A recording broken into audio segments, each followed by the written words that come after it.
Blog Talk Radio.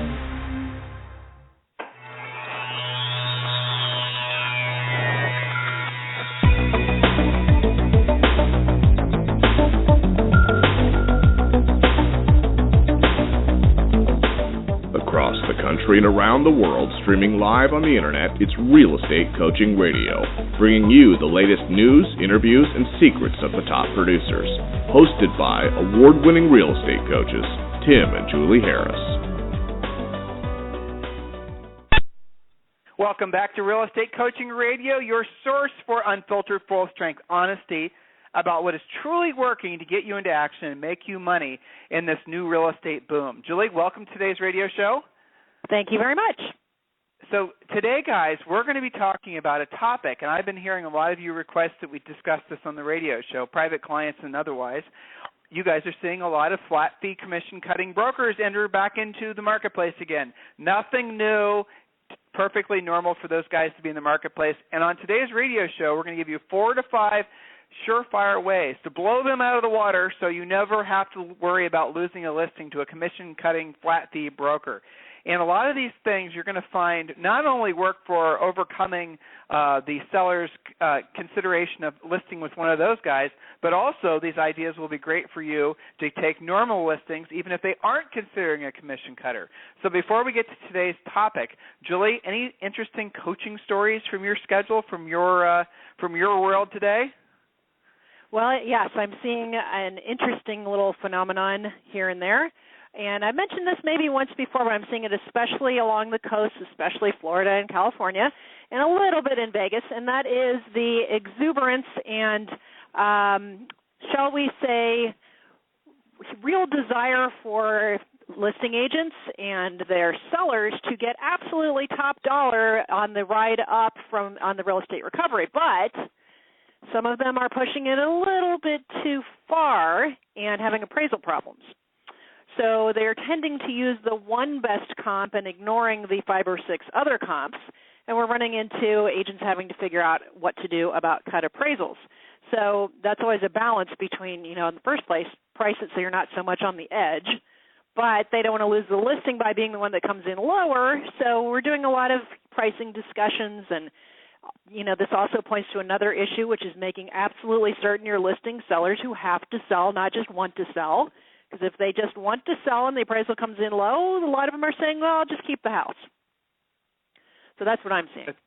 Yeah, that's true, definitely. And I'll tell you, Julie, I'm definitely seeing. It requires more skill. That's what it gets down to. But go ahead. Well, you brought up the obvious issue with financing. And there's reports now that are coming out that are, hey, guess what? Just as Julie and I told you 6 months ago, to expect the second half of the year to be a real shifting of the market, it's happening now. I'd say on at least half of the private one-on-one coaching calls I've done so far this week, everyone's telling me that their market's changing, the inventory's increasing, that, price changes are going to all be on the horizon. All that stuff that we have been preparing you guys for over the last 6 or 7 months is happening pretty much to the month, if not to the week, that we told you it would happen. It's all very predictable because it's just basically like a pendulum swinging. The pendulum swung too far in favor of the sellers, and now it's starting to swing back the other way. And where will it end? It'll end up where we should have been all along, a normal market, where there is a consistent supply of homes for sale being, gobbled up by a consistent number of buyers. And we'll get there. Some markets will take longer than others. But the bottom line here is the second half of this year, which we're officially starting next week, is going to start to feel significantly different than the first half. What does that mean to you? Where are the opportunities for you to make money? The obvious opportunity is expired listings, because how many agents right now are taking listings, or say took listings 90, 120 days ago, overpriced, and don't have the skills to get the price reduced, or don't have the belief that the prices need to be reduced, and as a result of that, the listings will continue to be overpriced, the listings will expire, and that means in, say, 60 to 90 days, if not maybe into November or December, there will be a huge increase, comparatively so, in expired listings in your marketplace. And if you have never hunted expired listings before, let me tell you, expired listings are fantastic. Why? Because you know the seller has to sell, you know that they tried to sell, you know that they're willing to pay a commission. Expired listings are some of the best listing leads that you could ever get. they're almost, expired listings are free. They're in your MLS. Or you can use one of our the companies that we suggest you use to go after get the leads already sent to you every day, so you don't have to actually go through the MLS. You don't have to look for the phone number. These companies do all the research for you. So bottom line is we are in a shifting market. Bottom line is that means that financing is going to be harder to get because contracts are going to be coming in at prices that won't be able to be supported by appraisals. Bottom line, be ahead of the curve, guys. Make money because you know where the market's going, not where it is. If you focus on where it is, you're going to miss, really, honestly, what probably will be the best opportunity to make money this year as it shifts back towards buyers. In some markets, it'll feel like that big time. In other markets, it'll only feel slightly more like that. Know your own market. Go to the MLS. Study your own statistics. Get ready for the expired palooza that will be happening second half of this year. So today's topic is how to compete with and obliterate, I'm adding to the name, the commission-cutting flat fee brokers. So we're going to be talking about that when we come back from this very quick commercial break.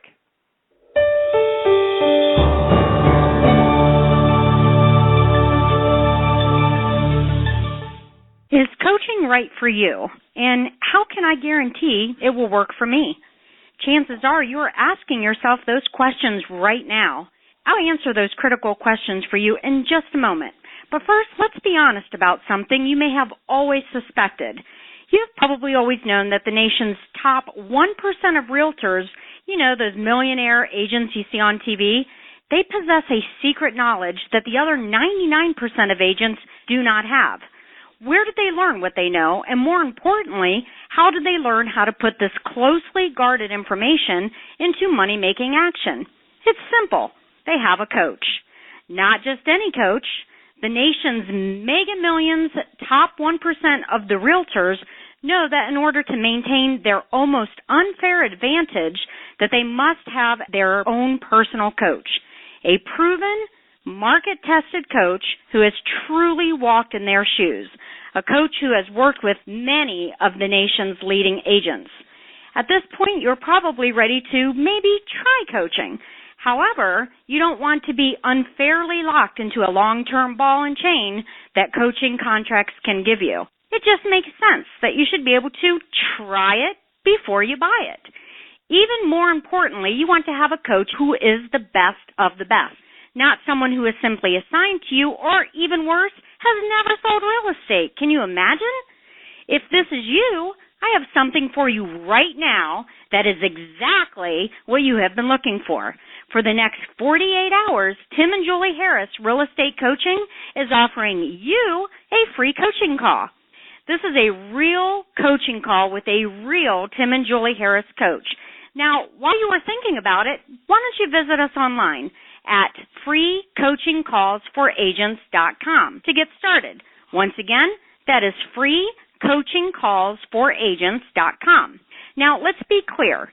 This exclusive coaching opportunity is only available for the first 50 realtors who are stone cold serious about their real estate business and know that in order to succeed at the highest level, they must hire a coach. So don't wait any longer. Take action now and visit us again at freecoachingcallsforagents.com to schedule your free coaching call.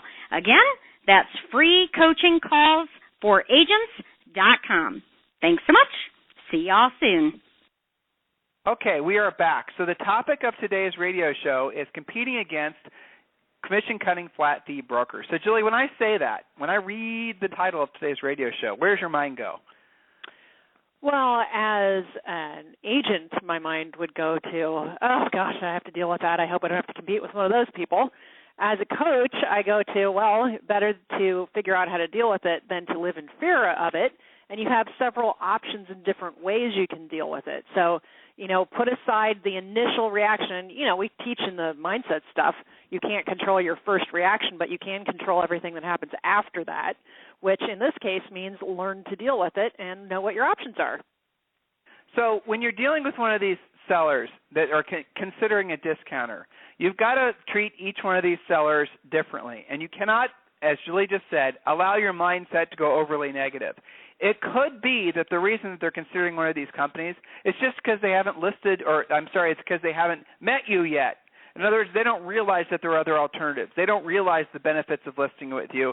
And frankly, maybe you don't know how to explain to them the benefits of listing with a full-service company like many of you are versus a discounter. So we're going to talk about that point by point. Number one, whenever you're dealing with any seller that's going after you for your commission, and you guys run into those guys. That's normal. And if you use our pre-listing pack, existing Harris Real Estate University coaching students, when you're using our pre-listing pack, very rarely will the commission come into play because of the flexible fee commission thing, and we're going to talk about that a little today.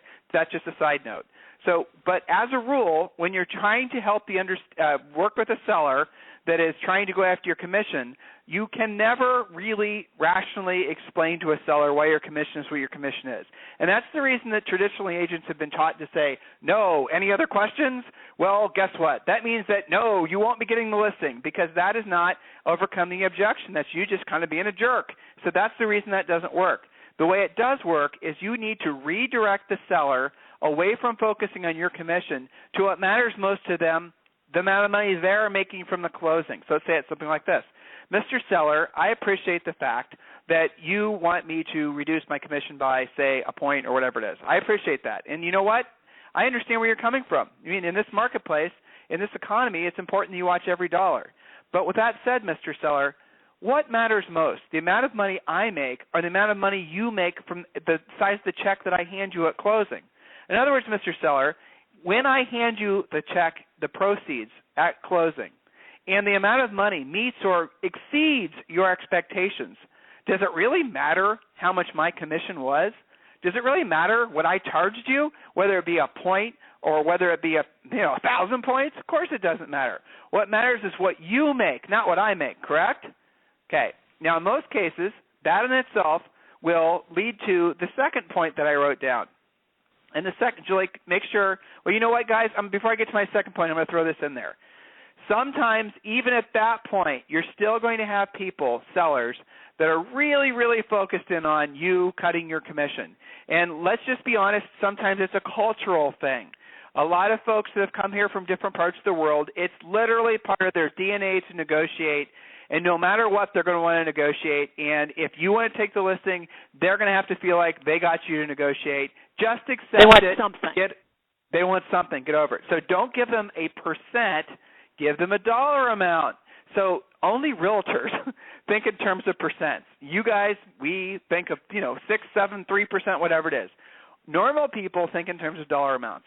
So before you say, I'll reduce my commission by 1%, instead give them a dollar amount. I'll tell you what, Mr. Seller, obviously, depending on the price range, you guys can do whatever you want to with this, but I will reduce my commission by $500 or $1,000 or... You're showing that you're willing to help them out.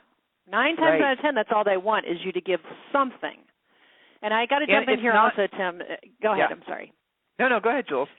Well, I have to point out, because I hear this early on in coaching relationships until we have a chance to cure it, but I also hear other agents talking about agents who do this. These people that are like, I don't cut my commission under any circumstances for any reason. I just won't do it, okay? And they end up losing the listing entirely due to their lack of flexibility. What has that agent just done? They have actually given away their entire commission as a result of digging their heels in and not handling it in a professional manner, recognizing that somebody is asking you that. Some of them actually, honest to God, need the money. The ones that are really on the edge might be about to be a short sale if you price it right. Have a little heart and be willing to give something. And Tim, to your point, recognize that many times that doesn't mean a big chunk of money from you. It just means a willingness to show a little bit of flexibility. You know what? At the end of the day, guys, some money is better than no money. Yeah. All right, so moving on. So let's say, okay, you've got them to wrap their minds around focusing on the amount of money they're going to make from the sale. Okay, they're buying off on that. Now you have to prove to them that you are not only going to net them more money than they'd be able to get listing with a discounter or whatnot, but you're going to have to completely prove that you are who they want to list with, and you have to show them why specifically. So the next point I wrote down was list-to-sell price ratio. So what is the list-to-sell price ratio, Julie? It is the difference between your list price and what it ultimately sells for. So to keep the math easy, if you're listed at $100,000 and it sells at $98,000, you have a 98% list-to-sell price ratio. If it sells for Okay. $91,000, it's a 91%. So in your pre-listing pack and in your listing presentation, you need to have a page on your list to sell price ratio. Your list to price ratio should look at least 2 or 3% better than the list to sell price ratio in the MLS. Now, how can you do that? Let's say, for example, the MLS's list to sell price ratio is what it was in Columbus when Julie and I sold real estate, 96.4%. Okay, so if the market's list to sell price ratio is 96.4%, and it's pretty consistent in that market we sold real estate in. I'm sure it's changed because we haven't sold real estate there for over a decade. But at the time, it was very consistent, month in, month out, right around 96.4%. So our list to sell price ratio was like 99.7% or 99.4%. Now, it changes every month. We may have had one that sold for over asking, one that sold for less than asking.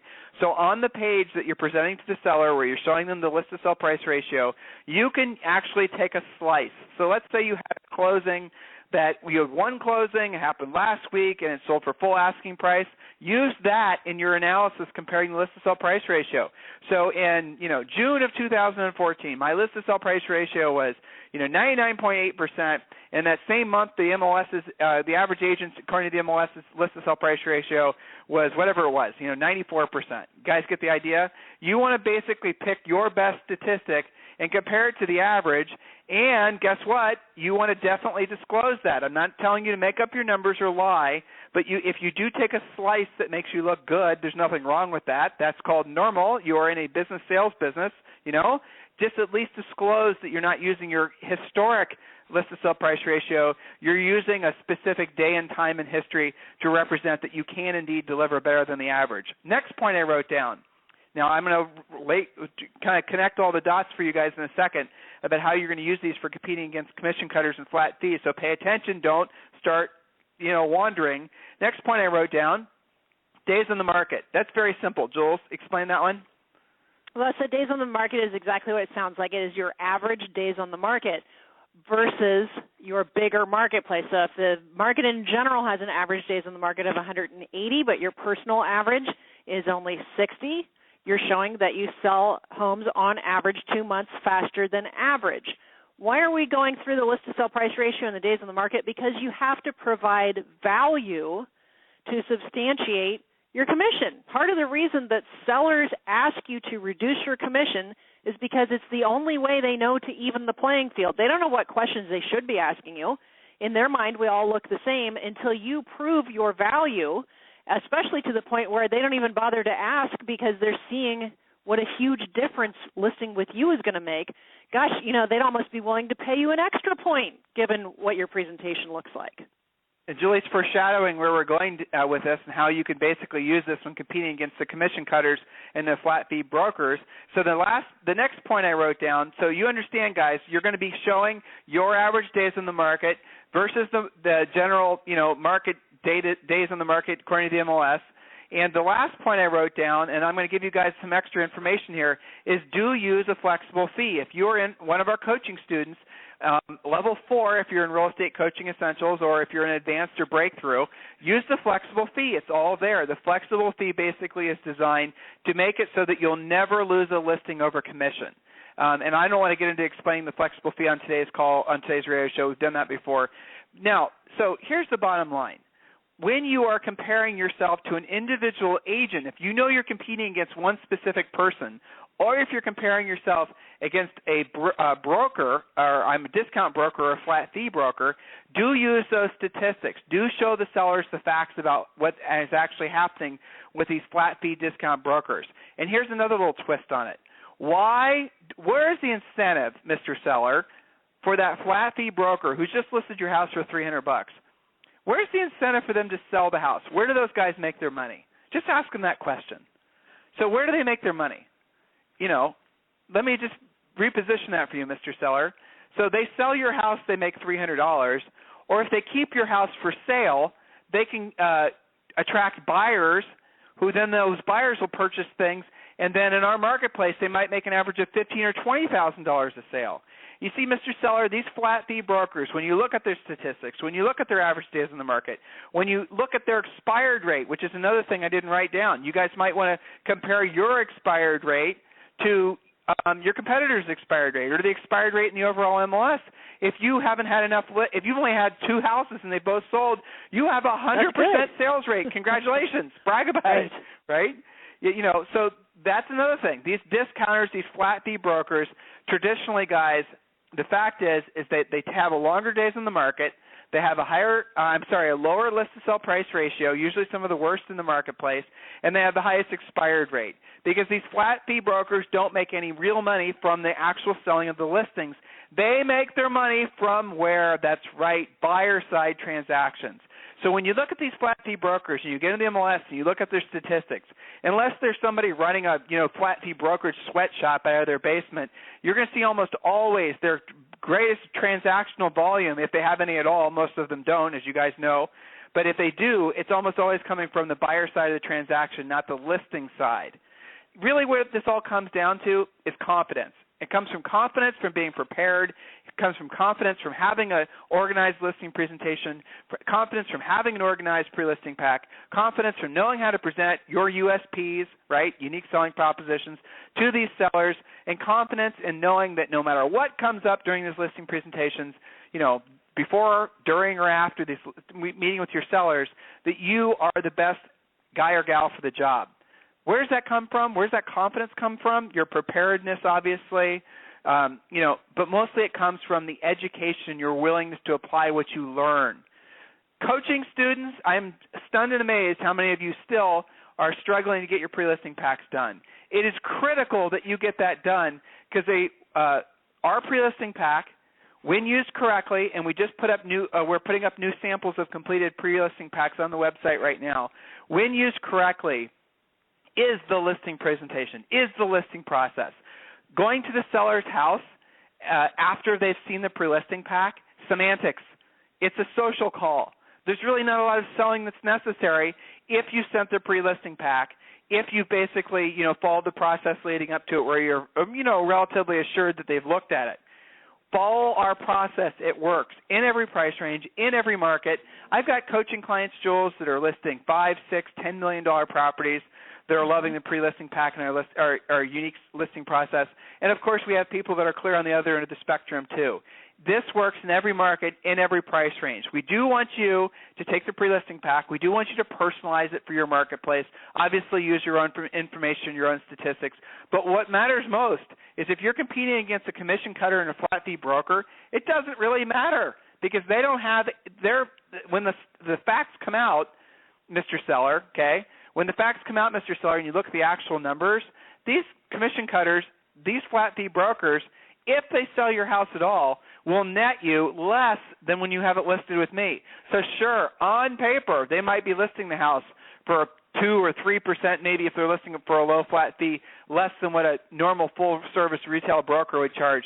But they're getting you 4 or 5% less in your pocket if they sell the house at all. So, Mr. Seller, does it really make sense? What are you actually saving by listing with someone that's going to net you less if they're able to sell the house at all? You're not saving a dime. Julie, does that make sense? Absolutely, it makes sense. We're really pounding you guys on this pre-listing packet because it is an objection remover. It's an objection handler to beat all, right? I mean, if you want to stop even discussing commission, get your pre-listing package done. If you want to stop discussing why would they list with you versus someone else, get your pre-listing package done. That way when you show up, they already have the answers to all of your questions. Could we make it any easier for you, really? Do we have to beg you to get it done? Well, you know what I've done, Julie, for all my personal clients is July is the month of pre-listing pack mastery. So Good. Every single one of them will have it done. They are going to basically have to send me a copy of their completed pre-listing pack in the mail by the end of the month, and whoever doesn't have it done is going to get fined $300. Wait a minute. I like that. You said in the mail. You mean I can't just get away with emailing it to everyone? No, it has to be in the mail because we're going to check the formatting. We're going to check the spelling. We're going to check that you did everything correctly. And if you don't have it done by the end of July, this is called coaching and accountability, guys, that you're going to be charged $300 as a penalty for not getting it done. Yeah, it's pretty hardcore, isn't it? Tough love, guys. That's right, because it's that important that you get this done. No matter where you are in the year, you might be behind your goals, you might be on track for your goals, you might be ahead of your goals. The second half of the year, guys, is like a completely new year. The market conditions will be different. The interest rates will be different. Your buyers and sellers' concerns and objections, though mostly the same, they'll be different depending on your marketplace. The reality of it is it's essentially like it's January 1st again. You have the opportunity still to make this your best year ever, but you've got to get into action. Massive action. You've got to do it fast. So tomorrow, Julie, is Tech Friday, so we don't do the radio show then. Right. Tim Ventura does the radio show on Friday. I believe he's got an interview tomorrow. I'd have to check. So everyone listening tomorrow, I know a lot of you guys love Tim's radio shows because he's giving you a lot of new information that Julie and I don't normally talk about, technology, SEO, online lead generation, things of that nature. So tune in tomorrow. In the meantime, stay frosty and have a fantastic day. This program has been a presentation by Tim and Julie Harris, Real Estate Coaching. For more information on our real estate coaching and training programs, visit our website at timandjulieharris.com. Remember to tune in weekdays at noon for upcoming shows, and until next time, thank you for listening to Real Estate Coaching Radio with Tim and Julie Harris.